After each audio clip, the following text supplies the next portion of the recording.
6 tadi ya. Ya udah, oke, sip. Saya pikir dia belum naik ya. Assalamualaikum muridku. Ya, nggak kelihatan dia nge-lag. Waalaikumsalam warahmatullahi wabarakatuh, Syekh. Masya Allah.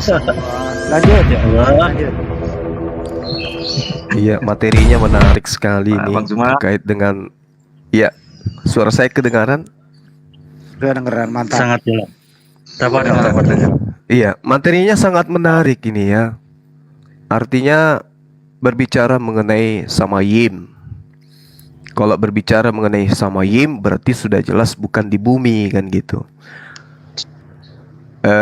Gan bi Eden artinya kan taman di Eden. Berarti Eden ini adalah alam, tempat, wadah. Di dalam wadah ini kemudian Tuhan menciptakan manusia. Di dalam wadah ini ada yang namanya Gan. Gan ini adalah taman.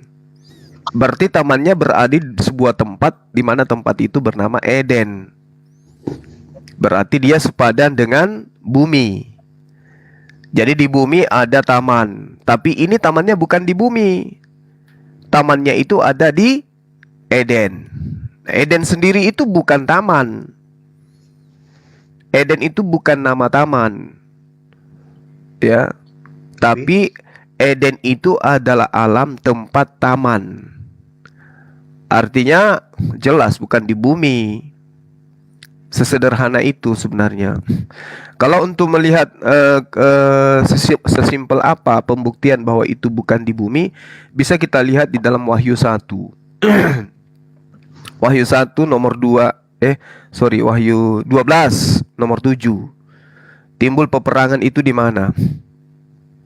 Peperangan ini terjadi di mana? Antara malaikat dan ular naga. Lalu kemudian di dalam Kejadian 3 nomor 1 nomor 14, di mana terjadi kemudian ujung-ujungnya Tuhan mengusir dan mengutuk tanah serta juga mengutuk ular. Itu di mana? Di surga, peperangannya di surga. Iya betul, peperangannya di surga. Lalu kemudian ular ini diusir, makanya ada istilah ular jatuh. Jatuh dari mana? Dari surga. Iblis yang jatuh. Dari mana jatuhnya? Dari surga. Kemana? Ke bumi. Artinya bahwa memang kejatuhan iblis itu ya jelas oleh karena pembangkangannya terhadap Tuhan.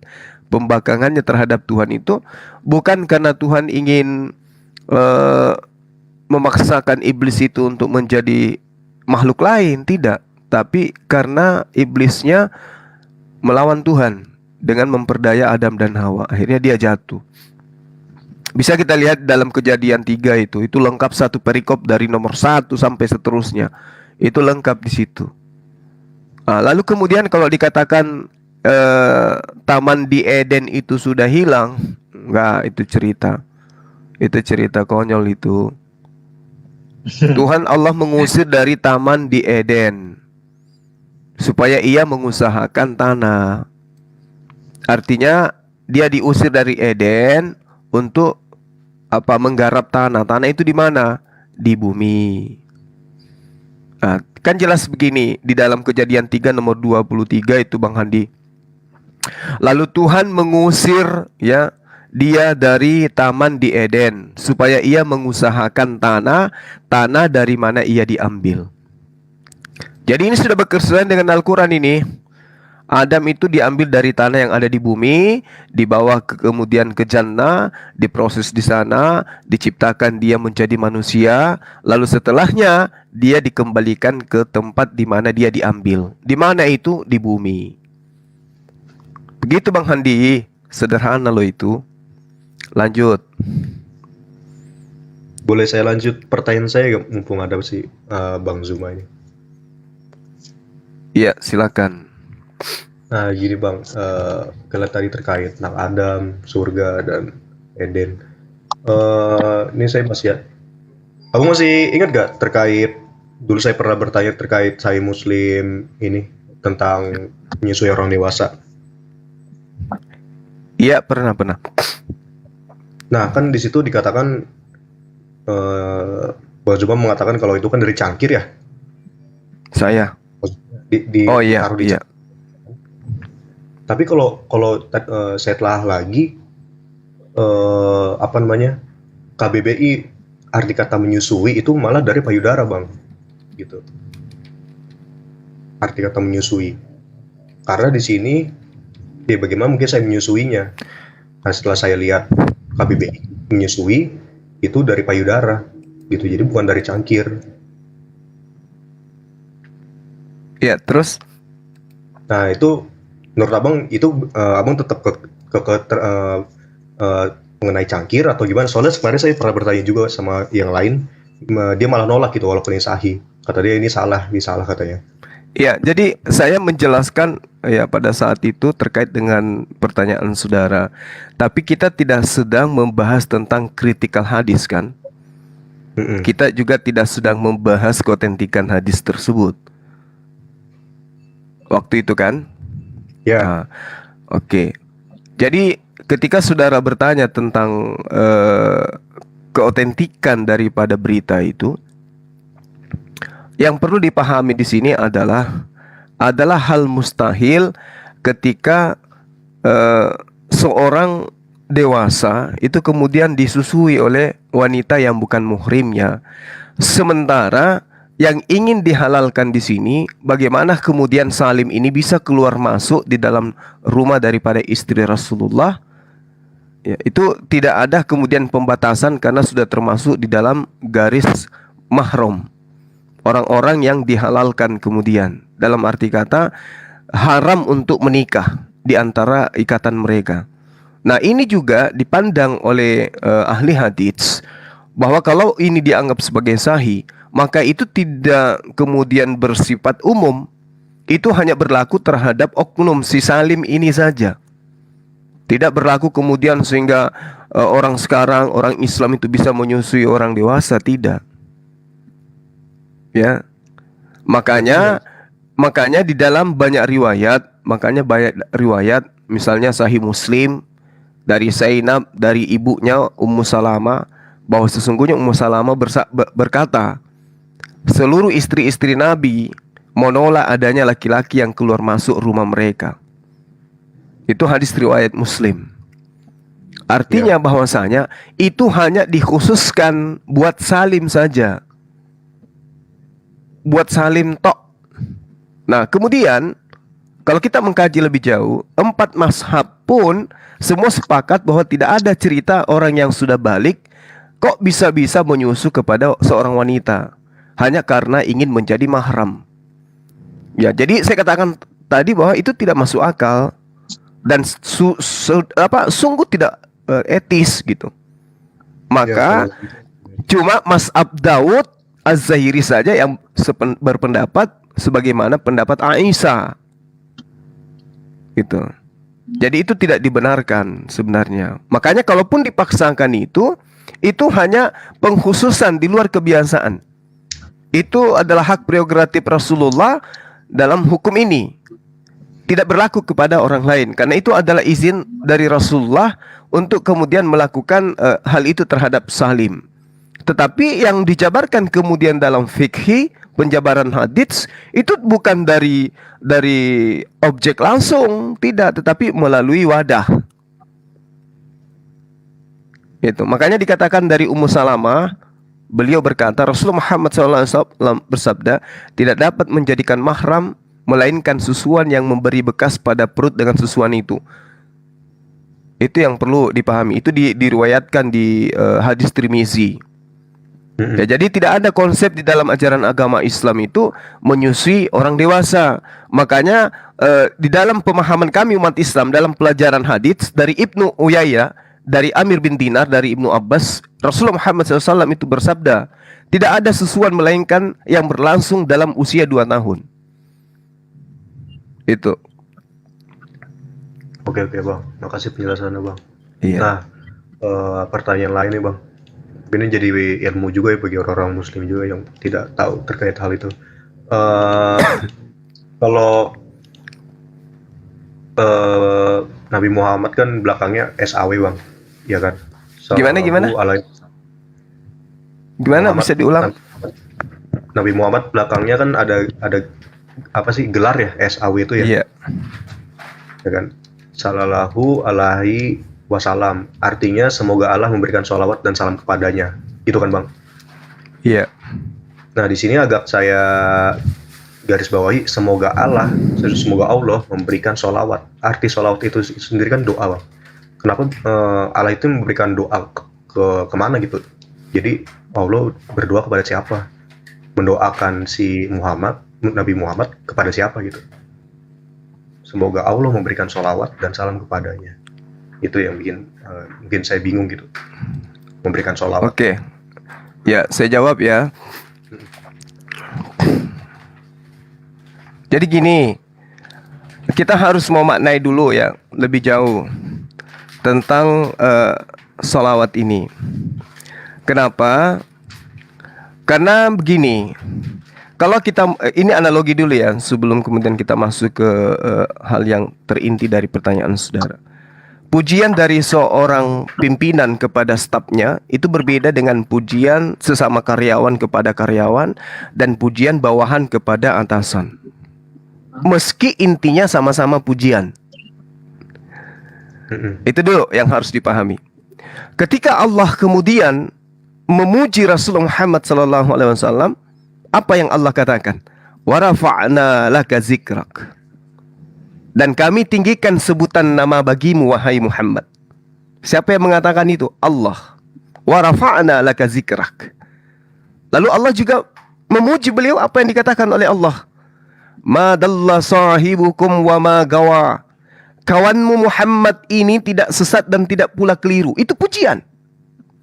Wa ma yantiku 'anil hawa, dan tidaklah yang diucapkannya itu Al-Qur'an menurut keinginannya. In huwa illa wahyu yuha. Tidak lain Al-Qur'an itu adalah wahyu yang diwahyukan kepadanya. Ini pujian. Lalu kemudian Allah juga memujinya seperti ini. Laqad ja'akum rasulun min anfusikum azizun 'alaihi ma 'anittum harisun 'alaikum bil mu'minina raufun rahim. Sungguh telah datang kepadamu rasul dari kaummu sendiri, berat terasa oleh penderitaan yang kamu alami. Dia sangat menginginkan keimanan dan keselamatan bagimu. Dia penyantun, dia penyayang terhadap orang-orang yang beriman. Ini pujian Allah pada Rasulullah Muhammad SAW. Lalu kemudian Allah juga mengatakan, wa innaka la'ala khuluqin azim, dan sesungguhnya engkau Muhammad manusia benar-benar berbudi pekerti yang luhur. Ini salawatnya Allah kepada baginda. Pujiannya Allah kepada baginda Rasulullah Muhammad SAW. Ya. Nah, ini yang perlu dipahami. Sehingga ketika ada perintah kepada umat Islam itu bersalawat, Allah mengatakan innallaha wa malaikatu yusalluna 'alan nabi ya ayyuhalladzina amanu sallu 'alaihi wa sallimu taslima. Sesungguhnya Allah saja dan para malaikatnya saja itu memuji Nabi. Maka wahai orang-orang yang beriman, pujilah kamu untuk Nabi dan ucapkanlah salam dengan penuh penghormatan kepadanya. Nggak ada masalah di situ, Bang. Kecuali kita ingin mendefinisikan kata salawat itu sesuai dengan konsep pemahaman kita orang Indonesia. Kita tidak mau tahu tentang manfaat dan keutamaan membaca salawat kepada Rasulullah. Sementara manfaat daripada salawat umat Islam kepada Rasulullah, ya, itu sudah dijelaskan. Orang yang paling berhak mendapatkan syafaatku, doaku, bantuanku, pertolonganku kelak di yaumul akhir adalah orang yang paling banyak bersalawat kepadaku. Itu banyak data-data manfaat daripada bersalawat. Nah, kenapa Allah kemudian itu bersalawat? Artinya memuji gitu loh. Memuji, Bukan berdoa. bukan berdoa. Itu tidak berlaku bagi Allah. Dia memuji, maksudnya gini, orang tua saja memuji dia, orang tuanya aja memuji dia. Kalau dalam logika sehari-hari, masa kita sebagai stafnya tidak mau memuji dia? Itu maksudnya. Makanya Allah mengatakan, Kul in kuntum tuhibbunallah fattabi'uni. Wahai Rasulullah, katakanlah kepada seluruh umat manusia di atas muka bumi ini, jika engkau mencintai penciptamu, maka ikutilah aku Muhammad, Rasulullah Muhammad SAW. Maka niscaya penciptamu akan mengampuni dosa-dosamu dan akan mencintaimu. Nah, ini makanya kita dituntut untuk bersalawat. Makanya dikatakan apa? Diberkatilah dia yang datang dalam nama Tuhan. Nah, makanya dia harus diberkati. Pemberkatan itulah yang kemudian dikatakan oleh umat Islam, sallu alaihi wasallam. Itu tujuannya kepada Rasulullah Muhammad SAW. Jadi kalau Allah pencipta langit dan bumi saja memuji beliau, kenapa kami umatnya tidak bisa? Wa innaka la'ala khuluqin azim. Dan sesungguhnya engkau Muhammad adalah benar-benar manusia yang berbudi pekerti yang luhur. Al-Quran surah Al-Qalam ayat 4. Jadi bukan mendoakan. Kalau kita definisikan mendoakan itu bahaya nanti. Kenapa? Karena Yesus yang dituhankan oleh teman-teman kita Kristen itu pun dikatakan di dalam kitabnya mereka, Hosana, Hosana. Hosana itu apa kalau dalam definisi bahasa Ibrani? Kiranya diselamatkan dia, kiranya didengarkan dia, kiranya diampuni dia. Itu pujian. Itu pujian. Tapi dari mana sumbernya itu? Dari mana sumber berita itu? Katanya firman Allah. Berarti pada saat proses penyampaian, Allah pun memuji hambanya. Innallaha wa malaikatu yusalluna 'alan nabi. Ya ayyuhalladzina amanu sallu alaihi wa sallimu taslima. Nah, sekarang kalau kita memuji Musa, memuji Isa, memuji Abraham, apa yang kita dapatkan? Apakah mereka ada janji untuk kita? Tidak. Tapi kalau baginda Rasulullah Muhammad SAW, barang siapa yang banyak bersalawat kepadaku, maka orang yang paling berhak dialah yang mendapatkan syafaatku. Di hadis lain, barang siapa yang berselawat kepada aku di hari Jumat sebanyak 80 kali, niscaya Allah akan mengampuni dosanya selama 80 tahun. Lalu kemudian sahabat bertanya, wahai Rasulullah, bagaimana caranya berselawat atasmu? Beliau menjawab, ucapkanlah Allahumma salli ala Muhammad wa abdika wa rasulika an-nabiyil ummi. Itu sudah dihitung satu kali, kata Rasulullah. Kenapa kami berselawat, Bung? Karena kami untuk mengokohkan tauhid kami. Kenapa Nabi Isa, kenapa Rasulullah Muhammad SAW itu diwafatkan? Karena Allah tidak ingin umat setelah Nabi Muhammad SAW itu menuhankan dirinya, menganggap dia itu adalah Tuhan. Kok bisa dianggap Tuhan? Ya, karena semua penyampaiannya terkait dengan ilmu pengetahuan yang dibutuhkan oleh manusia itu terlontar dari lisannya beliau, sehingga orang yang lemah akal bisa jadi menuhankan beliau. Maka Allah mewafatkan beliau. Ini yang perlu dipahami. Dan terbukti Nabi Isa alaihissalam yang tidak diwafatkan tapi diangkat ke langit dituhankan.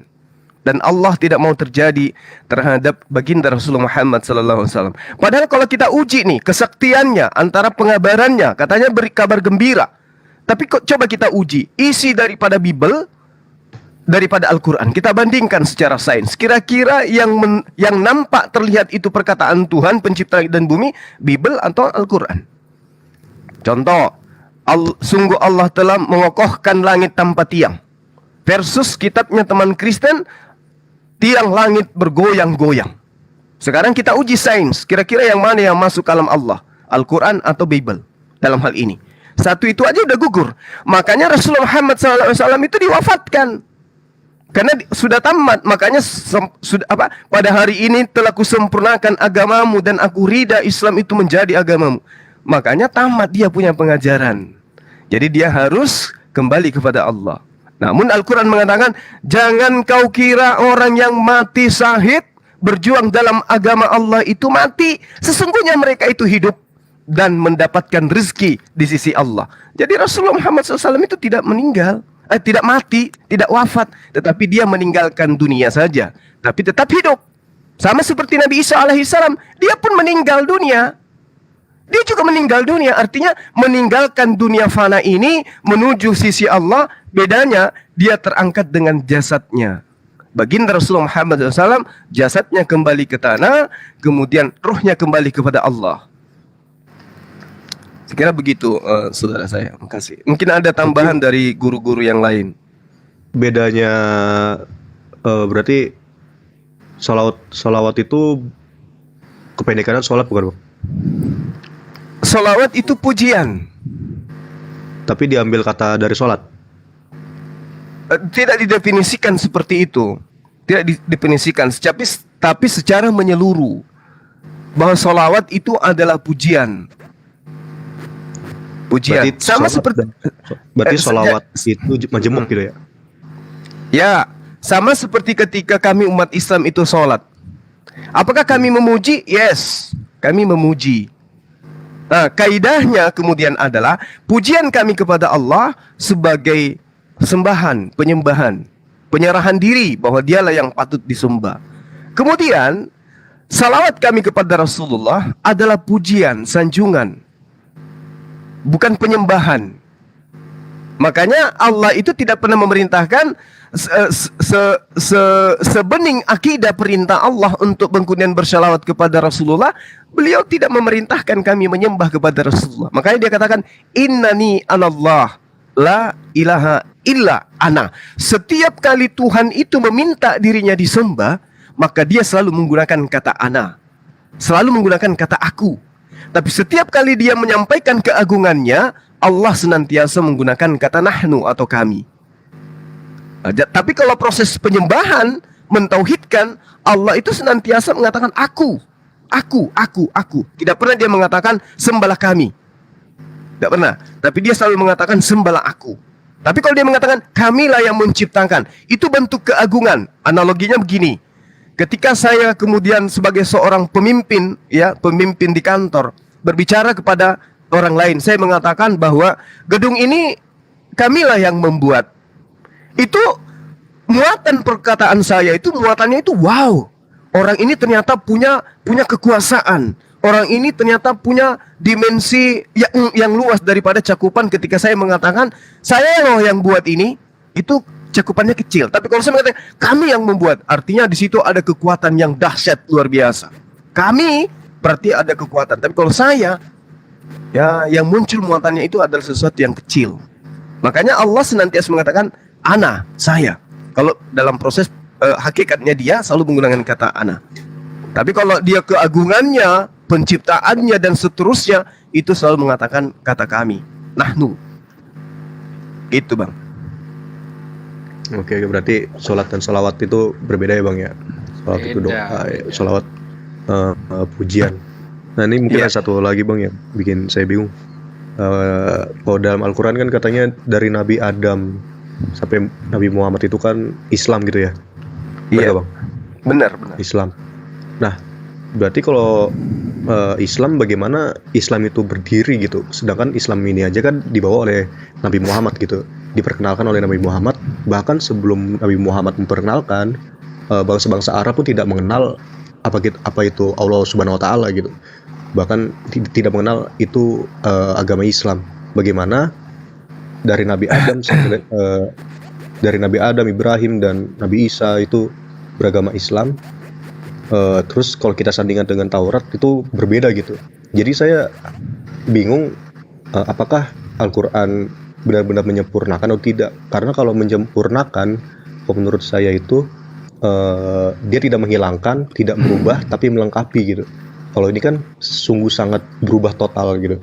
Jadi Iya. di Al-Quran mengatakan kalau dari Nabi Adam itu sudah beragama Islam. Sedangkan yang memperkenalkan agama Islam itu adalah Nabi Muhammad. Itu tolong dijelaskan Bang Kyo. Baik. Makasih, ini pertanyaan yang sangat baik dari saudara saya dan saya hargai ya Anda bertanya begitu. Bang, makasih bang, udah ditanyain bang. Iya. Jadi gini, saudara saya, bedakan Islam dengan Muslim. Jadi Islam itu adalah SOP, aturan main. Sementara Muslim itu adalah pelaku daripada aturan main. Orang bisa dikatakan Muslim ketika dia mentaati aturan itu. Aturan itu disebut aturan Islam. Nah, begini. Semua kita, Anda, saya, dan semua ciptaan yang berupa manusia itu, bahkan jin, ketika dia di alam ruh, dia adalah Muslim. Saya ulang, semua makhluk manusia dan jin, ketika dia di alam roh, dia adalah Muslim.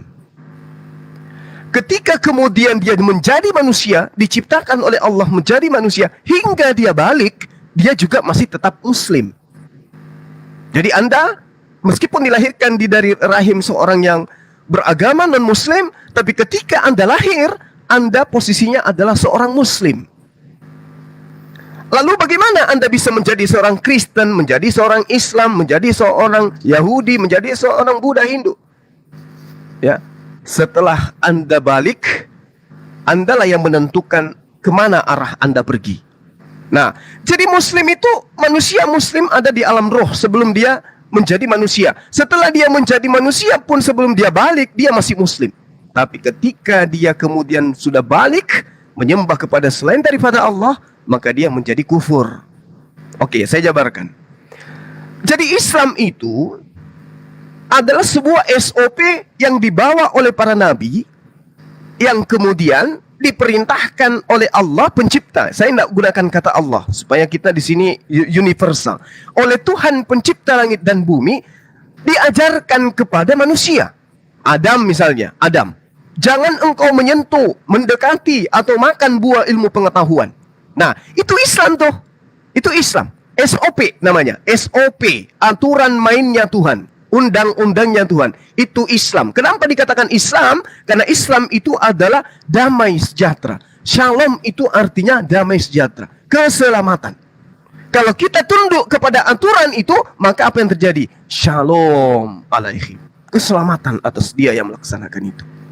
Jadi ketika diperintahkan Adam, jangan kau memakan buah khuldi, atau jangan kau memakan buah ilmu pengetahuan baik dan buruk. Ketika dia taat, maka dia disebut Muslim. Aturannya itu disebut Islam. Ajaran keselamatan. Itu Islam. Nah, lalu kemudian ketika perintah itu datang kepada Adam, apakah sudah sempurna? Sempurna bagi Adam. Karena zamannya sesuai dengan itu. Maka aturan perintahnya, silakan Anda makan apapun yang ada di sini. Tetapi satu, jangan kau mendekati apalagi makan buah ilmu pengetahuan. Itu Islam. Itu Islam. Jadi sekiranya ada 1000 Adam yang mendapatkan perintah yang sama, maka Adam yang Islam, yang Muslim adalah yang taat, tidak makan buah ilmu pengetahuan. Tapi yang kufur pada masa Adam adalah Adam yang makan buah ilmu pengetahuan. Lalu bagaimana solusinya? Bertaubat. Ketika dia bertaubat, maka dia kembali menjadi Muslim. Itu satu poin. Kemudian berlanjut kepada ajaran para nabi. Kita loncat ke Abraham. Abraham dicoba oleh Allah. Abraham, aku perintahkan engkau kemudian untuk menyembelih anakmu yang kau kasihi. Itu apa? Itu salam, itu Islam, itu SOP. Tuhan yang mau, aturan, ketetapan, kehendak sang pencipta langit dan bumi. Itu aturan Islam tuh, yang dari ajaran keselamatan. Ketika Abraham kemudian ingkar, maka dia disebut kufur. Dia tidak mau menyembelih anaknya, padahal itu adalah SOP dari Tuhan. Tapi ketika dia taat kemudian menjalankan perintah itu, menyembelih anaknya yang tunggal, kemudian Allah mengatakan dia adalah seorang Muslim yang taat kepada perintah Tuhan. Apa perintah Tuhannya? Persembahkan anakmu yang tunggal. Itu Islam tuh. Tapi Islamnya belum sempurna. Tapi sempurna pada zaman Abraham. Loncat lagi kita. Andai saja Abraham ada 1000 di sana, ada perintah Tuhan, maka Abraham yang menyembelih anaknya dan diganti dengan korban domba, maka dia disebut Abraham yang Muslim. Tapi Abraham yang ingkar terhadap perintah Tuhan, tidak mau menyembelih anaknya, Abraham yang kufur. Oke, lanjut lagi kita ke Musa alaihissalam. Musa memberikan Torah. Apakah ketika Allah memberikan Torah, di situ ada ketetapan, di situ ada ketentuan, di situ ada perintah, di situ ada larangan? Yes. Nah, perintah dan larangan itulah yang disebut Islam. SOP, panduan, aturan mainnya Tuhan yang diperintahkan kepada Nabi Musa, yang harus ditegakkan Nabi Musa bersama dengan kaumnya. Yang taat disebut Muslim, yang kufur jelas itu adalah kafir. SOP-nya ada. SOP-nya ada. Nah, sekiranya mungkin pada saat itu ada 1000 Musa diperintahkan untuk melaksanakan Torah seperti Ulangan 11 nomor 1, Ulangan 28 nomor 1, Ulangan 27 nomor 6, Yehezkiel 19 nomor 9 penegasannya. Lalu kemudian ada 1000 Musa, 900 Musa taat menjalankan Torah, maka 900 Musa adalah Muslim melaksanakan ajaran Islam. 100-nya adalah Musa yang kufur terhadap ajaran Islam. Oke, berlanjut lagi kita ke Nabi Isa alaihissalam terakhir. Nabi Isa alaihissalam kemudian datang untuk mengajak Bani Israel kembali kepada hukum Tuhan. Makanya dikatakan hikmat Injil. Hikmat Injil itu bukan pengajaran baru. Dia tidak merubah. Dia menggenapi alias melengkapi alias mengajarkan domba-domba yang meninggalkan hukum Torah untuk kembali menjadi muslim. Maka Nabi Isa alaihissalam ketika datang kepada Bani Israel yang menjadi pengikutnya kembali kepada hukum Torah, dia disebut muslim, orang yang berserah diri. Muslim itu adalah orang yang berserah diri, menyerahkan keselamatannya kepada aturan mainnya Tuhan. Itu muslim. Maka orang-orang yang taat kepada perintah Isa, ketika dia taat kembali kepada hukum Torah, karena dikatakan di dalam kitab saudara, lebih mudah langit dan bumi lenyap daripada setitik pun dari hukum Torah. Berarti ketika ada yang menghilangkan hukum Torah itu, dia kufur. Tapi yang kembali kepada hukum Torah itu menurut ajakan Yesus Nabi Isa alaihissalam, maka dia adalah seorang muslim. Jadi jelas, semua agama hanya satu yang diajarkan oleh Allah pencipta langit dan bumi. Agama itu cuma satu, yaitu Islam. Makanya dikatakan bahwasanya barang siapa yang mencari agama selain agama Islam, maka sekali-kali tidaklah akan diterima agama itu daripadanya, dan dia kelak di akhirat termasuk orang-orang yang rugi. Nah, datanglah Rasulullah Muhammad SAW mencakup semua pengajaran tadi. Maka dikatakan pada hari ini telah kusempurnakan agamamu. Maksudnya pada hari ini telah kusampaikan ajaranku yang dari Adam sampai Nabi Isa alaihissalam, lantas kemudian saya kembalikan kepadamu kesempurnaannya. Dan akidah Islam, jalan ini Hanif, itulah yang menjadi agama yang kuridai. Nah, makanya mohon maaf makanya Nabi Isa alaihissalam di dalam kitab saudara mengatakan begini, wahai Bani Israel, masih banyak yang ingin aku ajarkan kepadamu, namun sekarang engkau belum sanggup untuk menanggungnya. Tetapi ketika dia datang, yaitu sosok penolong lain yang aku minta kepada Bapa, ketika ia datang, dialah yang akan mengajarkan kamu segala kebenaran, segala keadilan, dan penginsapan dunia akan dosa. Lalu kemudian poin terakhir, Nabi Isa alaihissalam di dalam kitab saudara pun mengatakan, jika hidup keberagamaanmu tidak lebih baik daripada ahli Torah, maka engkau tidak akan masuk ke dalam kerajaan sorga. Berarti ajaran Islam pada masa itu belum sempurna. Ada ajaran yang jauh lebih sempurna yang belum bisa ditanggung oleh Bani Israel pada masa itu. Ada masa nanti di mana aturan mainnya Tuhan itu akan disempurnakan. Pada saat mana itu? Pada saat baginda Rasulullah Muhammad SAW. Maka pertanyaannya sekarang adalah, adakah Bani Ismail di bawah kepemimpinan baginda Rasulullah Muhammad SAW menerima sebuah syariat dari Al-Quran yang tidak bisa dijalankan oleh manusia? Adakah? Saya rasa semuanya bisa dijalankan oleh umat manusia. Tapi apakah syariatnya baginda Rasulullah Muhammad SAW ketika diajarkan kepada masa Isa, manusia sudah bisa melaksanakan semuanya? Tidak. Kenapa pada masa Isa belum ada kewajiban haji? Karena belum ada pesawat, Bung. Belum ada kapal laut, Bung. Kenapa haji disyariatkan pada masa baginda Rasulullah SAW? Karena sudah ada kendaraan, Bung. Kewajiban berhaji bagi orang yang mampu, hukumnya wajib dia datang ke tanah yang dimuliakan oleh Allah. Nah, saya kira begitu. Jadi semua nabi itu mengajarkan ajaran Islam. Semua nabi itu mengajarkan menyembah hanya kepada satu Tuhan. Kalau teman-teman saya tidak mau peduli, Tuhan itu memang satu tapi bukan Allah, silahkan aja. Tapi tolong bersyariat sebagaimana yang diajarkan oleh Nabi Isa alaihissalam. Apa syariat itu? Ketika engkau ingin menghadap kepada pencipta kita, lakukan takbir, lalu kemudian memuji, mengangkat tangan, ruku, sujud, dan seterusnya. Itu syariat. Itu syariat. Nah, sekarang begini, umat Islam itu adakah memberikan sebuah objek Tuhannya? Misalnya, Tuhan kami itu adalah pohon, misalnya. Tuhan kami itu adalah manusia, misalnya. Tuhan kami itu adalah kubah, misalnya.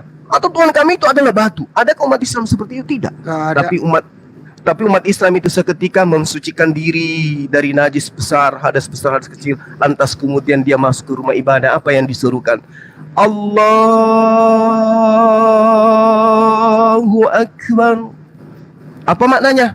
Wahai engkau pencipta langit dan bumi yang maha besar, Kira-kira yang mendengar di sini Siddhartha Gautama, Krishna, Atis, Horus, Yesus, atau pencipta mereka ini? Yang menciptakan mereka ini yang mendengarkan? Pencipta mereka. Itulah kami umat Islam tidak memberikan Allah kami itu objek. Laisa kamislihi syai'. Kenapa? Karena ketika kami mendengarkan hayya 'alas shalah, hayya 'alas shalah,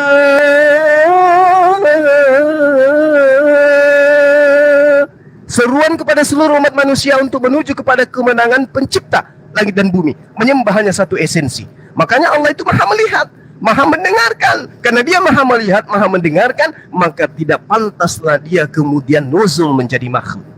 Kecuali dia tidak maha melihat, kecuali dia tidak maha mengetahui, kecuali dia tidak maha mendengarkan, barulah boleh kita menggunakan filsafat bahwa Tuhan itu kudu wajib menjadi makhluk, supaya kita bisa lihat, supaya dia bisa melihat kita. Tapi karena pencipta langit dan bumi itu maha mendengar, begitu kita seru, ya Allah, ya Rabb, pencipta langit dan bumi, ampunilah segala dosa-dosaku. Nah, pencipta kita itu mendengarkan.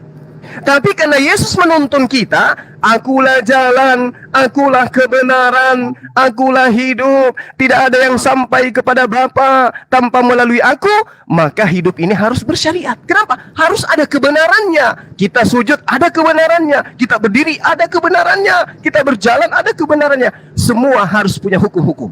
Tidak boleh asal-asal. Harus punya hukum. Itulah yang disebut syariat. Dan di dalam agama lain tidak memiliki syariat. Syariat itu hanya ada di dalam ajaran agama Islam. Itu yang perlu sahabat-sahabat saya pahami. Demikian untuk sementara, mohon maaf kalau kepanjangan. Lanjut Mas QQ tanya lagi. Kopi saya dikerumuni semut loh. Ya, sambil diminum.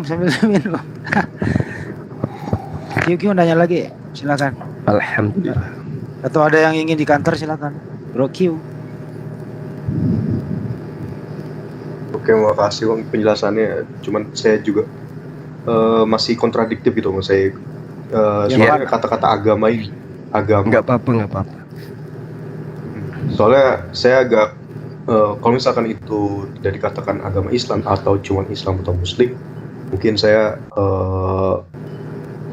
oke gitu, masuk akal saya gitu. Tapi karena ini dikatakan dengan agama Islam, jadi menurut saya jadi kayak kurang masuk gitu ke dalam otak saya gitu. Jadi mohon maaf saya Bang gitu. Mungkin Iya, nggak apa-apa. Iya, nggak apa-apa. Mungkin Cuman itu aja. ya silakan. Itu doang, Gimana? itu doang sebenarnya. Iya, boleh saya sedikit ya sebelum kita pindah ke tema lain. Jadi gini, agama itu kan penyebutan kita orang Indonesia. Sebenarnya agama itu kalau kita mau mendefinisikan itu adalah jalan. Pertanyaannya sekarang gini, apakah para nabi itu ketika dia datang dia menunjukkan jalan? Yes. Berarti dia menunjukkan jalan, berarti dia memiliki ajaran, berarti dia memiliki agama. Kalau dikatakan dinul Islam, berarti jalan keselamatan. Bahasa Ibrani-nya kan jelas tuh. Jalan keselamatan. Dinul Islam. Shalom atau shalom, keselamatan. Dinul jalan. Dinul Islam, jalan keselamatan. Akulah jalan, akulah kebenaran, akulah hidup. Untuk apa? Untuk menuju kepada siapa? Kepada Yesus atau kepada Tuhannya Yesus? Kepada Tuhannya Yesus alaihi salam. Jadi dinul Islam, sesederhananya agama Islam, jalan keselamatan, ajaran yang sangat sempurna karena datang langsung daripada pencipta langit dan bumi. Jadi pengertian daripada dinul Islam, kalimat din dalam bahasa Arab itu artinya adalah jalan, jalan hidup, peraturan atau undang-undang. Kata Islam itu sendiri jelas adalah tunduk, menyerah, patuh, selamat, damai, dan seterusnya. Jadi dinul Islam itu adalah jalan keselamatan atau jalan damai sejahtera. Makanya Yesus mengatakan, Shalom alaihim, keselamatan atasmu, aku tinggalkan keselamatan atasmu, aku tinggalkan salam, aku tinggalkan Islam atasmu. Lukas 24, itu sudah sangat jelas itu. Itu sudah sangat jelas itu, nggak bisa diragukan. Cuman memang Anda akan dikagetkan dengan adanya syariat. Kenapa? Nabi Musa mengajarkan syariat, Nabi Ibrahim mengajarkan syariat. Semua para nabi ada syariatnya. Apa syariat itu? Prosesi yang harus dilakukan dalam hal penyembahan terhadap Tuhan. Nah, jadi itu sangat jelas tuh. Kalau kita menyembah kepada Tuhan tidak boleh asal-asalan. Seperti misalnya kita beli kulkas. Kalau kita beli kulkas, kita harus tahu cara mengoperasionalkannya. Cara mengoperasionalkan kulkas itulah yang disebut panduan, binung, jalan, aturan. Kalau tidak punya aturan beli kulkas, aturannya harus ada listrik. Karena asal beli, asal imani saja, beli kulkas ternyata di rumahnya belum ada listrik, di kampungnya belum ada listrik, apa yang terjadi? Kulkasnya dijadikan sebagai lemari pakaian. Gak nyambung. Itu yang perlu saudara-saudara kemudian pahami, termasuk juga umat muslim. Jadi syariat itu penting. Bagaimana orang dikatakan benar kalau dia tidak punya syariat? Bagaimana orang dikatakan bahwa dia dalam agamanya sudah benar? Contoh misalnya nih, mohon maaf nih, menyembah kepada Yesus anak Maria. Apakah ada syariatnya? Apakah ada aturan mainnya? Tidak ada. Apa akibatnya ketika orang melakukan satu penyembahan tanpa aturan? Kata Yesus, enyahlah daripada aku kalian semua pembuat kejahatan. Kenapa? Menyembah kepada Yesus itu bukan kehendak Bapakku. Kehendak Bapakku adalah taati, tekuni, patuhi aturan-aturanku, maka engkau akan memperoleh hidup. Di mana tertulis itu? Mazmur 19 nomor 17, Ulangan 11 nomor 1. Banyak data-data di dalam kitab saudara kita yang mengatakan bahwa satu otoritas tertinggi yang harus kita patuhi perintahnya, peribadatan kita, konsentrasi kita dalam bertuhan hanya kepada otoritas yang tertinggi itu. Siapa dia? Dialah yang teman-teman Yahudi sebut dengan sebutan Eloh Abraham, Eloh Ishak, Yakub, dan seterusnya. Dan kami umat muslim menyebutnya Allah Subhanahu wa ta'ala. Tuhan Allah yang maha tinggi lagi maha suci. Itu. Jadi harus kita bersyariat. Contoh mohon maaf sedikit lagi. Indonesia ini kalau tidak punya syariat, apa jadinya? Kalau tidak punya aturan. Mau jadi apa negara kita ini kalau tidak punya aturan?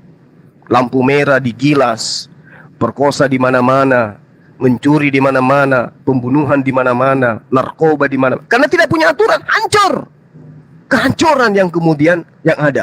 Adapun ketaatan terhadap lampu merah, ketaatan terhadap itu kemunafikan. Itu kemunafikan. Kenapa? Karena tidak punya dasar pijakan. Makanya ada nasihat, percuma mereka memuji aku dengan mulutnya, sementara perbuatan yang dilakukan adalah perintah manusia. Nah, atas perintah siapa kemudian manusia itu menyembah batu, menyembah pohon, menyembah kayu, menyembah manusia? Atas perintah siapa? Otoritas tertinggi yang harus punya hak prerogatif untuk memerintahkan. Sembahlah aku. Nah, sembahlah Allah Tuhanku dan Tuhanmu. Kan gitu perintahnya. Jadi harus ada syariat, harus ada aturan. Makanya sejak manusia pertama dicipta ada aturan nggak? Ada, Bung. Tapi apa yang terjadi dengan agama saudara kita? Dengan matinya Yesus di atas tiang salib, maka kita dibebaskan dari, dimerdekakan dari aturan-aturan dan dimerdekakan dari penghambaan. Hebat kali tuh. Hidup beragama, tidak ada hukum-hukum, tidak ada syariat, tapi imani saja. Yang penting imani. Itu nggak bisa. Nggak cocok itu dengan manusia. Nggak pas. Saya kira begitu. Mohon maaf kalau saya berpanjang lebar. Yang pada intinya dinul Islam, kalau Anda alergi menyebut agama, dinul Islam itu adalah jalan keselamatan. Apakah Anda butuh jalan keselamatan menuju kepada Tuhannya Yesus? Yes, kalau begitu bersyariatlah. Karena hanya dengan bersyariat manusia itu bisa sampai kepada Allah, kepada Tuhannya Yesus. Karena kita harus tidak munafik nih. Ketika kita ditanya sebagai seorang Kristen, ditanya, wahai saudaraku umat Kristen, apakah Yesus ketika datang kepada Bani Israel, dia bertuhan atau dia ateis? Kalau dia ateis, berarti dia tidak bertuhan. Kalau dia ateis, tapi dia berdoa, dia mempraktikkan semalam-malaman dia berdoa, dia mempraktikkan mencari tempat yang sunyi, kemudian dia berdoa, kemudian dia meminta kepada esensi yang lebih tinggi darinya, kemudian dia melakukan puasa dan seterusnya. Artinya adalah satu kebohongan ketika Yesus itu disebut ateis karena dia bertuhan. Kalau ternyata saudara-saudara kita jujur bahwa Yesus itu bertuhan, berarti satu, dia tidak layak dituhankan karena dia bertuhan. Dua, dia wajib diikuti, bertuhankan kepada siapa yang dia sembah. Itu sesederhana itu sebenarnya. Tapi mungkin karena keegoan, karena Islam itu berat, Islam itu banyak aturan, Islam itu kemudian mengajarkan sesuatu yang tidak sesuai dengan hati kita, maka Islam itu ditolak. Tapi nggak apa-apa, karena hidayah itu adalah hak prerogatif Allah untuk diberikan kepada ciptaannya. Segera begitu dari saya, Bang Handi dan teman saya Sebentar Bang QQ. Yoma. Tapi Ya. menurut mereka Yesus itu adalah Tuhan itu sendiri. Jawaban mereka. Nggak bisa Bang, nggak bisa. Kenapa? Gini? Pernyataan yang sangat bagus dari Bang Handi. Gini Bang Handi, kenapa kambing itu tidak diberi tangan, tapi kaki 4? Karena kambing itu tidak ada perintah kepada dia untuk takbir. Kenapa ayam itu tidak diberi tangan, tidak diberi pinggang, tidak diberi pundak, dan seterusnya? Karena ayam itu tidak ada perintah kepada dia untuk rukuk. Kenapa ular itu tidak dikasih kaki?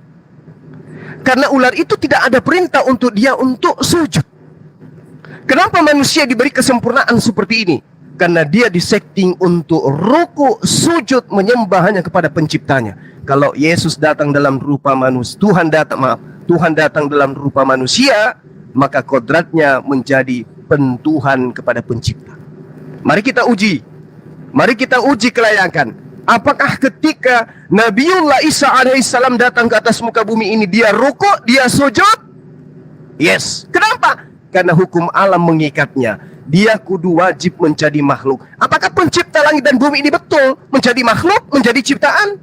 Tidak. Laisa kamitslihi syai'. Kata Alkitab, hendak dengan siapa engkau persamakan kami sehingga kami sama. Yesaya 43 nomor 10. Engkau yang jadi saksiku, engkaulah yang menjadi saksi-saksiku. Tidak ada pencipta yang dibentuk sebelum aku, dan tidak ada pencipta yang dibentuk setelahku. Maria mengadakan proses pembentukan janin di dalam perutnya selama kurang lebih 9 bulan. Setelah terbentuk dia lahir sebagai manusia. Apakah ini disifati oleh Tuhan? Al-Quran dan juga Bible, bahkan yang diimani oleh teman-teman Kristen pun menolak itu. Makanya sampai hari ini sahabat kita Kristen yang kita kasihi dari sekte satu dan sekte lain itu tidak ada kesepahaman, tidak ada kesepakatan. Yesus itu firmankah? Yesus itu Tuhan itu sendiri-kah? Atau dia hanya manusia yang kepenuhan dengan Roh Kudus dan keilahian? Tidak ada kesepakatan. Berbeda dengan umat Islam. Allah Subhanahu wa taala, apapun mazhabnya, apapun alirannya, semua akan mengatakan Allahu Akbar. Allah Subhanahu wa taala yang Maha Besar itu adalah Tuhan pencipta langit dan bumi. Apapun itu. Final kita. Kenapa begitu terhadap teman-teman Kristen? Karena manusia. Tuhan mengambil rupa manusia untuk apa? Untuk apa? Untuk menyelamatkan manusia. Oh, Anda meremehkan Tuhan. Untuk apa manusia itu? Untuk apa Tuhan pencipta langit dan bumi menjadi manusia? Untuk menyelamatkan manusia. Jadi kalau untuk menyelamatkan monyet, gimana tuh? Gak bisa. Tuhan menyelamatkan manusia dengan mengajarkan Islam. Coba, Adam ingin diselamatkan oleh Allah. Apa Islamnya yang datang? Jangan engkau memakan buah ilmu pengetahuan. Ya kan? Kemudian Diberi aturan.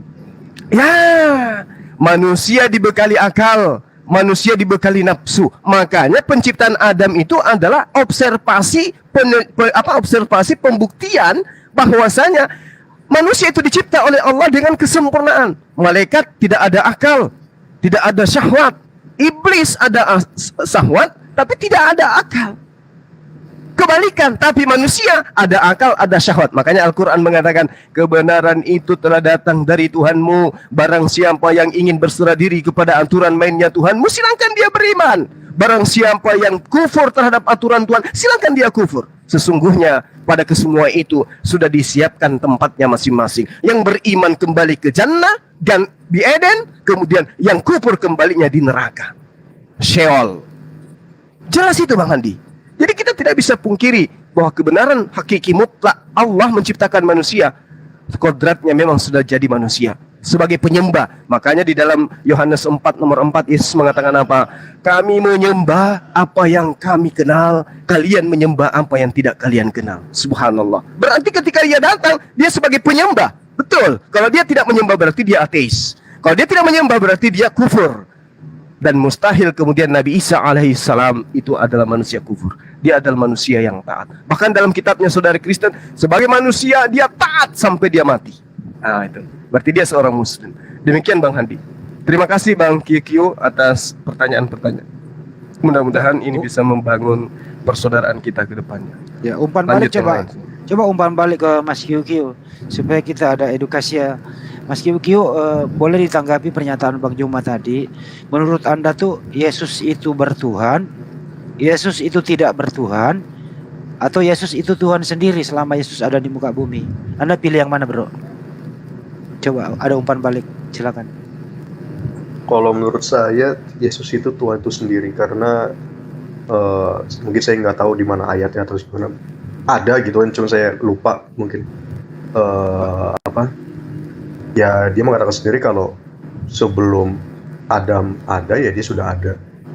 Ketika Abraham, di zaman Abraham dia pun sudah ada. Yesus itu sudah ada sebelum Adam itu terbentuk gitu. Dia menciptakan langit dan bumi, menciptakan segala isinya. Jadi kalau misalkan Injil tidak disangkut pautkan dengan Taurat, itu mungkin baru bisa dibilang di mana kebenaran, terletak kebenaran Yesus itu diramalkan, atau dia itu ada sebelum Adam. Tapi kalau misalkan Taurat tidak ada bersandingan dengan Injil, maka ramalan-ramalan yang ada di nabi-nabi sebelumnya itu turut pertanyakan. Karena itu yang terjadi pada orang Yahudi sekarang. Mereka tetap membawa Taurat mereka, tapi tidak percaya dengan Injil. Tidak percaya karena yang mereka harapkan seorang Mesias itu adalah bentuknya seperti Musa yang gagah berani menaiki kuda seperti itu. Itulah cerita-cerita yang saya tangkap. Oke. Oke. Jadi gini Bang Juma. Jadi selama Yesus hidup di dunia, Yesus itu adalah Tuhan itu sendiri. Alasannya Iya. yang nggak mungkin Tuhan bertuhan kan gitu ya, Bang Kyuki ya. Oke, silakan Bang Juma ditanggapi lagi. Sekali lagi, udah jelas. Oke, baik. Jadi gini saudara saya QQ. Allah, pencipta langit dan bumi ya, saya katakan pencipta langit dan bumi ya, supaya kita lebih kena arahnya kepada Tuhan yang menciptakan kita, karena sebenarnya Tuhan kita itu satu. Cuman ada di antara kita itu yang menyembah selain daripada pencipta kita. Kalau saudara saya mengatakan Yesus itu adalah Tuhan itu sendiri, dari aspek apa kira-kira yang menyebabkan itu bisa terjadi? Pertama, karena dia mengatakan aku ada sebelum Abraham ada. Tetapi sebelum Abraham ada, Adam dan turunannya jauh lebih duluan. Gugur Yesus di situ. Tapi lalu kemudian dikatakan lagi, tapi kan dia tidak tercipta kembali. Nah, Yesus pada saat Adam dicipta dia di mana? Apakah ada Yesus di situ yang bisa melihat? Oh, nggak ada. Berarti dia apanya? Dari aspek rohaninya, aspek rohnya yang ada sebelum Abraham ada, aspek kemuliaannya yang ada sebelum Abraham ada. Apa aspek kemuliaan dan roh? Ini semuanya adalah aspek yang dimiliki oleh Allah, yang dimiliki oleh Tuhan pencipta langit dan bumi.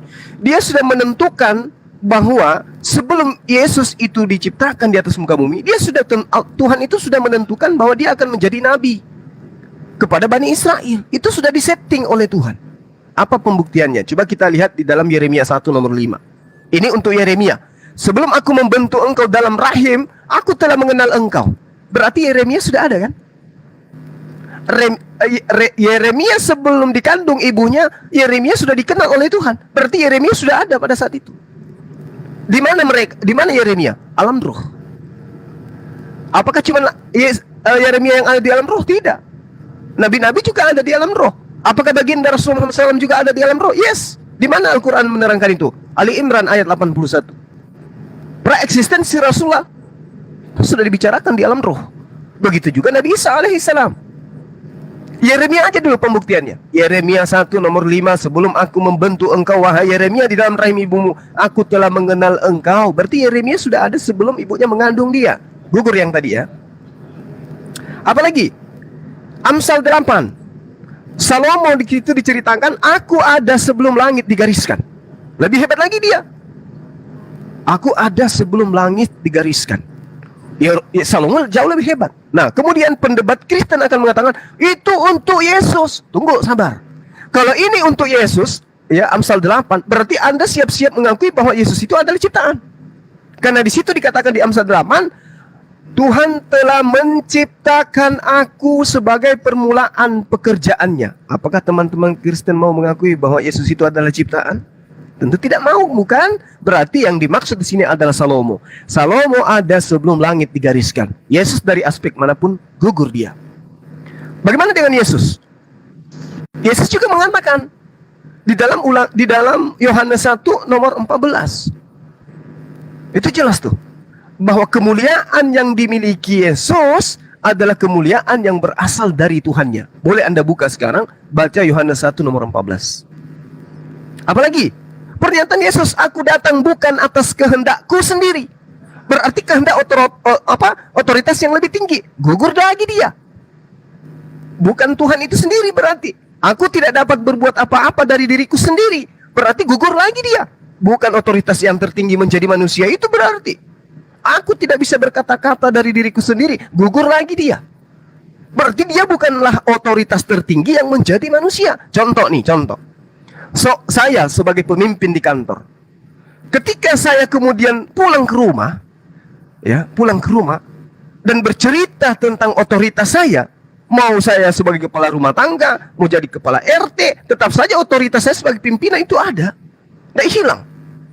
Nah, Tuhan ketika dia menjadi manusia, otoritas ketuhanannya hilang. Wah, itu tidak disifati oleh Tuhan. Makanya dikatakan dalam Yesaya 45 nomor 6, ya, bahwa semua orang harus tahu bahwa akulah Tuhan, tidak ada Tuhan di luar aku, tidak ada Tuhan selain aku.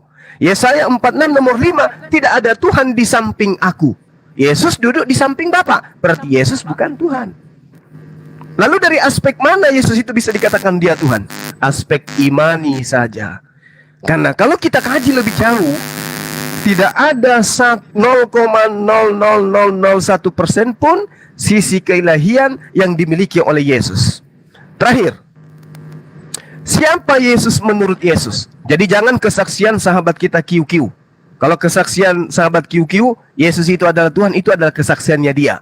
Belakangan nanti diuji oleh Yesus apakah kesaksiannya itu kesaksian benar atau tidak. Mari kita tengok kesaksian Yesus, siapa dia menurut Yesus itu sendiri.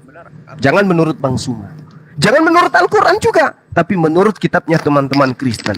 Menurut kitabnya teman Kristen, menurut Yesus itu sendiri. Kalau ditolak, saya menyerah, saya angkat tangan.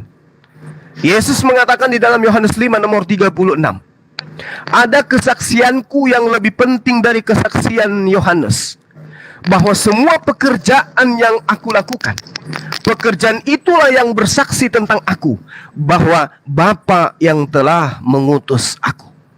Apa kesaksian Yesus? Dia adalah utusan Bapa. Tapi pekerjaannya kan hebat. Membangkitkan orang mati, menjadi hakim, menjadi tabib, menjadi dokter, menjadi guru. Kan pekerjaannya luar biasa. Apa kata Yesus? Justru pekerjaanku itulah yang menjadi saksi bahwa aku ini bukan utusan setan. Aku ini utusan Tuhan. Aku mampu membangkitkan orang mati. Itulah yang bersaksi. Kemampuanku itu bersaksi bahwa aku ini utusan Tuhan. Kalau saya utusan presiden, mana bisa? Mana bisa aku membangkitkan orang mati? Tapi karena aku ini adalah utusan pencipta langit dan bumi, apapun yang aku minta, kalau aku minta kepada Tuhanku, Tuhan, buatlah matahari terbit dari timur, dari barat, terbenam di selatan. Maka Tuhanku yang menyertai aku pun akan mendengarkan doa itu. Kenapa demikian? Karena aku adalah utusannya. Bukan utusannya Bang Suma, bukan utusannya Pak Presiden, bukan utusan PBB, bukan utusan suatu negara, bukan. Tapi utusan pencipta dan yang memiliki jagat raya ini. Jadi apapun bisa dilakukan oleh Yesus. Kenapa?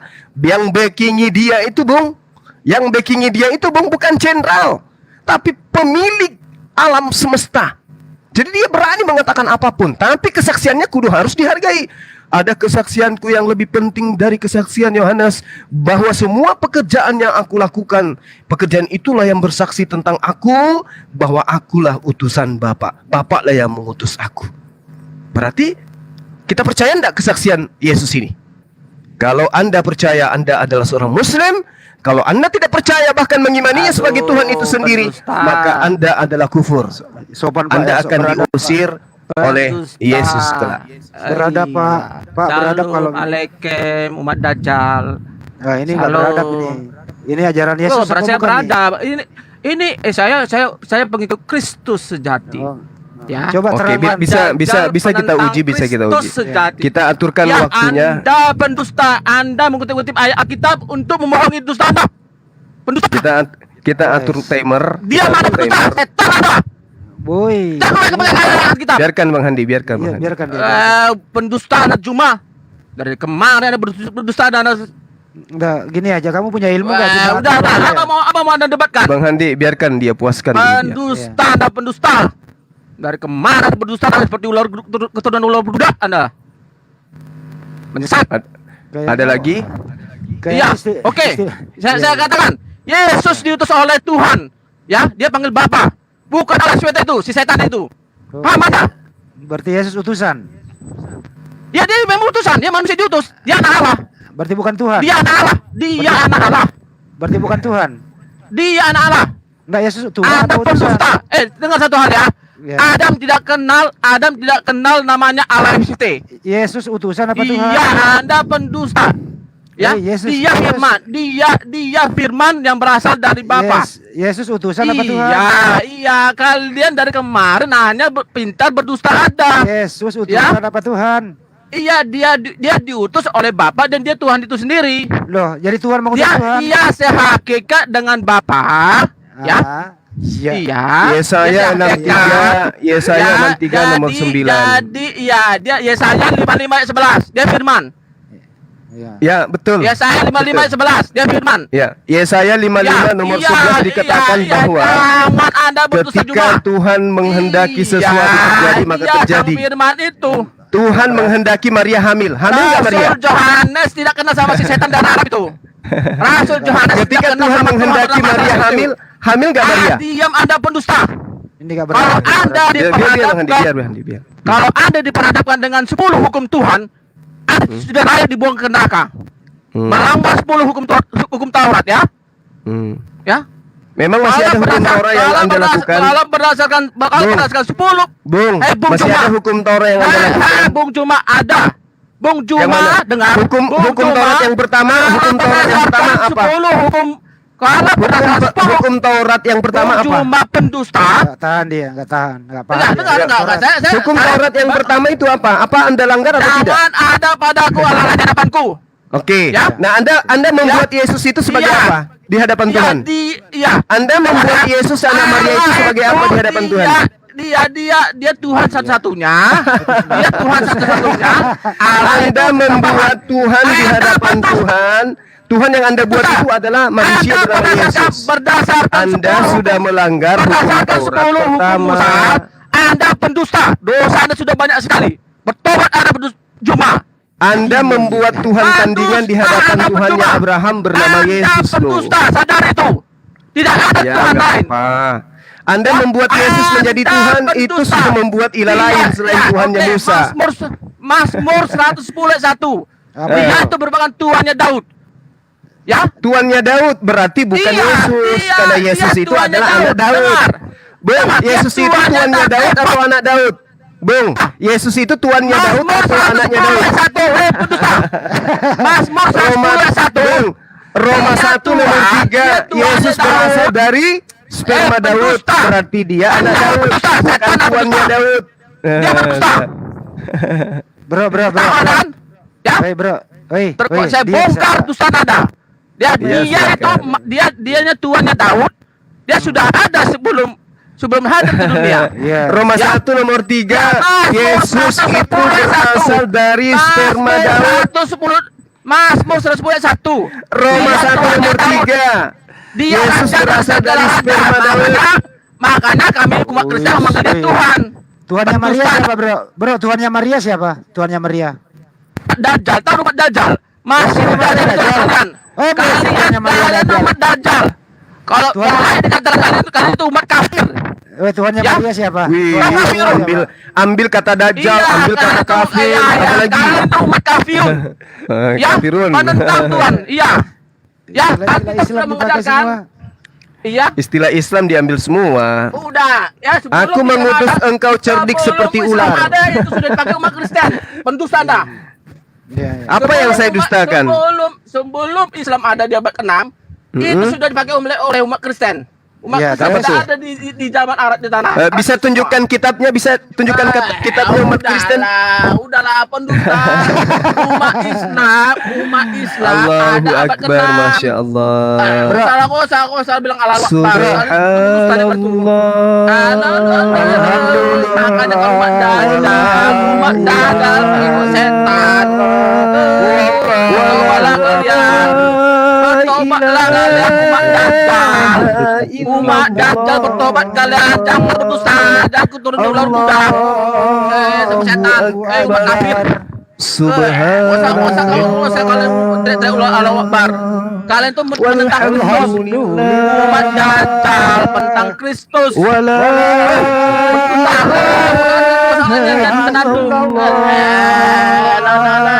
Yesus Tuhan. Dia segala raja. Dia harus Oke, kita lanjut. dia harus disembah umat dajjal. Tolong yang lainnya diam dulu, jalan dulu. Karena di Iya, sini- terbongkar kan, Ini, bongkar lagi dusta kalian- kalian semua. Dengarkan. Pada masa Adam tidak ada Dengarkan Tuhan saya. bernama Allah SWT. Ya, umat dajjal. Kalau Iya, bernama iya, Yesus ada nggak? Ya, tidak ada Pada masa Yesus ada nggak Tuhan bernama Yesus? dengar umat dajjal yang menciptakan Adam itu adalah Yesus itu sendiri. Biar dia ngomong. Ya. Mencerminkan. Ya. Dia mencerminkan Iya. begini Oh, adabnya. Dia kan Bisa sang tunjukkan firman. ayatnya di Dia- mana dia tertulis sang bahwa firman. Tuhan yang menciptakan Adam itu bernama Yesus, bisa? Dia sang firman. Oh. Dia sang firman. Bisa Sang bisa firman. tunjukkan? Bisa. Bisa. Mana? Sangat bisa. Sangat Mana, bisa mana? di kitab PL. Bro, saya mau nanya kamu, bro. Firman. Bro, Tuhannya Maria siapa, bro? Oi. Kalian tuh penentang Tuhannya dajjal. Maria siapa? Kalian tuh penentang dajjal. Tuhannya Maria siapa? Tobatlah kalian. Bertobatlah Tuhannya kalian. Maria siapa? Tidak bisa menyelamatkan kalian. Ya, Tuhan bernama Allah SWT itu tidak bisa menyelamatkan Iya, kalian. Tuhannya Maria Hati-hati siapa? bung, hati-hati stroke Dibuang bung, ke neraka, hati-hati diusir asam ke neraka, lambung, asam diusir. urat, tensimu Ya, naik, udahlah, hati-hati Jumat. jaga Udahlah, jantung, Jumat. jaga jantung. Jantungnya dijaga. Salamullah ala yasir habibillah. Udah keluar dia. Udah keluar ya. Iya, Masya Allah. Keluarlah Jadi kau. di sini istilahnya mereferensikan keyakinannya masing-masing. Jadi kalau umpamanya ajarannya menerangkan kasih, apakah sesuai dengan kasih seperti itu sendiri. Jadi kita gunakan adab biar dialog itu tertib seperti yang dilakukan oleh Bang QQ dan Bang Zuma. Jadi bisa dipahami dengan yang lain. Jadi tadi juga saya dapat amanah dari moderator untuk istilahnya tertib. Jadi Betul. saya lanjutkan, silakan kepada QQ, kepada Bang Handi dan Bang Zuma, silakan dilanjutkan. Oke, Bro QQ, umpan balik. Tadi kan Anda mengatakan Yesus itu adalah Tuhan itu sendiri, sehingga Yesus itu tidak bertuhan. Karena Yesus adalah Tuhan sendiri, dikantor oleh Bang Juma. Silakan dikantor balik. Silakan Bro QQ. Oke bang, jadi gini, saya nggak menolak dari perkataan-perkataan karena itu kan ada sendiri di Alkitab gitu kan. Dia mengatakan bahwa dia utusan atau apa, tapi ada sesuatu hal yang membuat iman Kristen itu mengimani kalau ya Yesus itu Tuhan itu sendiri. Tapi ini bukan ranah saya gitu untuk menjelaskan, karena ya tadi di awal saya bilang saya itu KTP gitu. Jadi kayak bukan ranah saya untuk menjelaskan tapi salah, atau nanti kalau kalian bertanya mana dalilnya atau mana ayatnya segala macam, ya saya tidak tahu saya di mana gitu ayatnya. Saya pernah baca dan saya tidak tahu. Tapi kalau menurut kayak tadi ada yang berteriak-teriak tadi itu yang marah-marah, ya itu menurut saya ya karena imannya sudah berbeda, kepercayaan sudah berbeda, karena kita tahu itu ada di sana, maksudnya ayat-ayat itu ada di sana mengutus itu, tapi iman kita tuh berbeda gitu, kita memahami kepercayaan itu berbeda. Jadi ya yang bisa menjelaskan tuh bukan di ranah saya gitu bang. Jadi bukan ranah saya gitu kalau untuk menjelaskan ini, karena yang dari tadi yang saya pertanyakan bukan terkait apa yang ada di Alkitab, tapi yang saya pertanyakan dari tadi kan keimanan Islam itu sendiri seperti apa gitu. Jadi kalau mungkin ada yang ingin naik lagi atau menggantikan saya yang lebih memahami tentang Alkitab itu seperti apa. Kalau gitu Anda bertanya aja, silakan bertanya kembali. Gimana? Kalau begitu silakan Anda bertanya kembali. Kira-kira apa pertanyaannya? Silakan. Oh, pertanyaan saya, mungkin pertanyaan saya itu udah cukup. Mungkin saya pelajarin dulu terkait apa yang apa itu sholawat, apa itu sholat.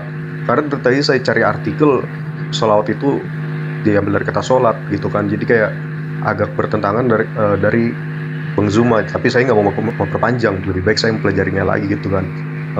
Dari ini baru Tadi saya nanti tanyakan lagi kayak. Ini yang bunyi siapa ya? Sambil ngecas apa gimana? Kok bunyi? Apa? Berisik. Ada yang berisik. Ya oke, sip, udah bagus. Hostnya kayaknya. Ya, Nah gitu silakan, bro. kayak tadi. Ya tanya lagi aja, nggak apa-apa. Ngomong ada Bang Juma yang jawab. Oh iya, enggak. Kalau dari tadi pertanyaan sudah yang dijawab tadi oleh Bang Zuma, ya sebenarnya masih kontradiktif gitu sama saya. Mendingan saya mau pelajarinya lagi, kayak terkait tadi hadis menyusui orang dewasa, hadis ini, terus tentang agama Islam yang sudah dipeluk oleh Adam itu sendiri. Apa itu Islam, apa itu Muslim, apa itu agama, itu nanti yang mau saya jabarkan dulu, pelajari dulu apa masing-masing ketiga itu seperti apa, baru ntar saya bawakan lagi. Daripada nanti saya bertanya gini, jadi saya bingung sendiri gitu. Apakah nanti pengertian menurut KBBI atau menurut sejarawan mana sesuai itu tidak dengan penjelasan dari Bang Zuma gitu. Ini Mungkin, namanya Kristen yang bijak nih. Daripada saya ngomong nggak tahu, mending saya silent dulu, saya pelajari dulu, baru kembali lagi. Ini baru bener. Ini namanya ajaran kasih, bro. Salut buat Anda gitu loh. Ya, saya salut dengan Bang QQ. Jadi Bang QQ tadi sudah dijabarkan oleh Bang Zuma bahwa salawat itu memuji. Kemudian salat adalah doa, kumpulan doa-doa. Rabbik firli warhamni wasburni warfa'ni warzuqni wahdini wa'afini wa'afwani. Itu semuanya doa. Jadi Anda juga bisa baca apa itu sholat, kemudian dari bacaan sholat itu Anda terjemahkan apa isinya. Itu kumpulan doa-doa dan bersalawat kepada Nabi Muhammad dan Nabi Ibrahim. Dikatakan di kitab Anda, siapa yang mencelamu Ibrahim, maka Tuhan pun akan mencelaknya. Dan kami sebagai Muslim tetap menyanjung Nabi Ibrahim, memuliakan Nabi Ibrahim. Terbukti dalam sehari 5 kali kami menjunjung atau memuji Nabi Ibrahim. Mungkin yang lain juga bisa menambahkan, silakan. Oke Bang, mungkin itu saja Bang yang dari saya. Nanti kita bisa diskusi lagi karena udah saya follow ini kan akunnya. Oke, kembali ke Bang Juma, mohon diedukasi lagi. Sebaiknya Bang ya. Nggak, jangan pergi dulu, dengerin dulu Bang Juma dulu terakhir. Silakan Bang Juma. Jadi begini, saudara saya QQ, memahami Islam itu tidak bisa dengan satu kata kemudian kita artikan, kita patok mati dengan satu pemaknaan saja. Kenapa? Kata sholat itu di dalam Al-Quran itu bukan hanya berarti berdoa. Tusalli, lissolah, itu semua memiliki makna, tergantung konteks. Jadi kata sholat itu bisa berarti juga muatannya permohonan ampunan. Bisa juga artinya mendoakan. Bisa juga artinya memberikan keberkahan atau memuji. Jadi kata sholawat itu tidak bisa dimaknai semata-mata sholat dalam arti kata suatu gerakan yang diawali dengan takbir misalnya. Karena kata sholat itu luas. Kata sholat itu luas. Nah untuk memahami lebih cepat, Anda harus memisahkan dulu di antara perbedaan sholawat dan perbedaan sholat. Kalau sholat itu kan satu gerakan tubuh. Sholat itu gerakan tubuh. Apa gerakan tubuh itu? Diawali dengan takbir, diakhiri dengan salam. Apakah salawat seperti itu? Tidak. Berarti antara esensi salawat dan sholat itu sendiri berbeda. Yes. Nah, jika sudah memahami itu, berarti kata sholawat ini ketika ditujukan kepada Rasulullah dan yang memberikan salam itu adalah Allah, berarti penghargaan. Pujian berarti. Makanya saya bacakan dalil Al-Qur'annya. Itu adalah pujian dari pencipta kepada hambanya, baginda Rasul Muhammad SAW. Sama ketika ada salah satu staf yang mendapatkan juara, sama-sama disanjung, sama-sama didoakan, sama-sama diucapkan ucapan selamat, tapi ucapan sang pemimpin direktur utama kepada stafnya itu berbeda dengan ucapan sesamanya staf dan juga bawahan daripada staf yang mendapatkan piala tadi. Pasti berbeda. Tapi intinya semuanya adalah pujian, sanjungan. Itu pasti. Jadi itu harus dipahami. Kalau kita memahami sholawat itu seperti pemahaman kita sebagai orang awam, wah berarti Allah itu mendoakan Rasulullah. Kepada siapa lagi Allah berdoa? Kalau pemahaman itu menjadi manifestasi akhir daripada iman umat Islam, maka Islam itu udah pudar sejak Rasulullah Muhammad SAW itu mengumandangkan salawat. Udah bubar sampai sekarang. Kenapa? Di Islam itu pemikir-pemikir ulung itu ada. Cendekiawan muslim itu bukan orang-orang biasa, Bung. Mereka adalah orang-orang hebat yang mampu kemudian merubah wajah Arab Saudi, Jazirah Arab yang jahiliyah menjadi ya wilayah yang beradab. Jadi makna daripada salawat itu tidak bisa kemudian dipaku mati. Oh ternyata Rasulullah itu didoakan oleh Allah. Tidak. Disanjung oleh Allah. Disanjung, diberkati, ya, dipahamkan kepada umatnya bahwa pencipta langit dan bumi pun menyanjung dia. Loh kalian kok nggak mau nyanjung dia? Aku aja penciptanya nyanjung dia kok. Seperti itu yang diterangkan oleh Al-Quranul Karim. Jadi, tapi di sini saya tidak sudah mendoktrin sahabat. Saya hanya meluruskan, menjabarkan apa yang saudara saya pertanyakan dan adalah suatu kewajiban saya sebagai bagian daripada apologet muslim, sahabat-sahabat saya di sini, guru-guru saya di sini untuk menjelaskan itu. Jadi la ikraha fiddin, tidak ada paksaan untuk Anda menerima ajaran Islam itu. Silakan Anda menelaah sendiri dengan akal sehat apa yang saya sampaikan ini, apakah ada sisi kebenarannya atau ini adalah suatu salah fatal menurut saudara. Semua saya kembalikan kepada saudara saya. Silakan. Oke, Silakan, Bro makasih, Q. Bang. Mungkin itu aja dulu ya pertanyaan saya. Baik. Mungkin ada lagi gitu pertanyaan saya, tapi nantilah kapan-kapan. Iya, baik. Nanti boleh dihubungi teman-teman kita lagi di sini supaya kita tanya jawab. Kalau saran saya sih, Bro QQ pelajari juga Bible dengan baik kan begitu. Kemudian ya berusaha mempelajari juga bagaimana Al-Quran dan hadis. Jadi ada keseimbangan nanti di sana. Gitu ya. Saya takut Kalau saran saya, selagi masih bertemu dengan Bang Zuma, silakan lanjutkan. Kalau memang ada waktu, karena selagi di sini Bang Zuma dengan sukarela mengorbankan waktunya untuk QQ bisa bertanya dengan leluasa. Kalau bagi saya itu kesempatan. Tapi kalau umpama QQ untuk tidak memaksakan pertanyaan tambahan, ya itu terserah Bang QQ juga. Tadi Bang Juma Gitu ya. sebelum masuk itu mengatakan gini, 2 hari 2 malam siap ditanya loh itu masuk. Nah loh, apalagi itu. Di sini sudah azan Bang Zuhur. Oh, udah ya, udah mau. Iya ya, udah aja di sana ya. Oke. Makasih ya Bro Q. Saya kembalikan ke pemilik apa sih? Pemilik room lah. Silakan Bams. Oke, makasih banyak semuanya ya. Karena moderator tadi menitipkan kepada saya dan sekarang juga moderatornya juga sudah datang, jadi saya pasrahkan kembali kepada co-host. Silakan host, aku pasrahkan kembali. Amanat Anda sudah aku terima, sekarang aku kembalikan.